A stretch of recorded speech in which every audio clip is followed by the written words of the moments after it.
جی ناظرین و سامعین، کل والے سوال کا جواب اور آج کا نیا اسلامی سوال۔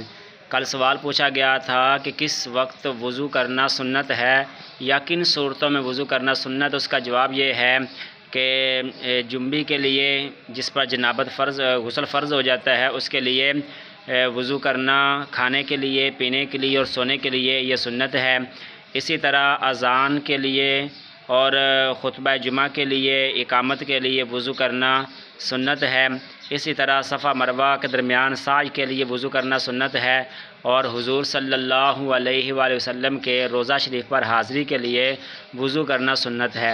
اور آج کا نیا اسلامی سوال وہ یہ ہے کہ کس وقت وضو کرنا واجب ہے، بلکہ کس وقت وضو کرنا مستحب ہے۔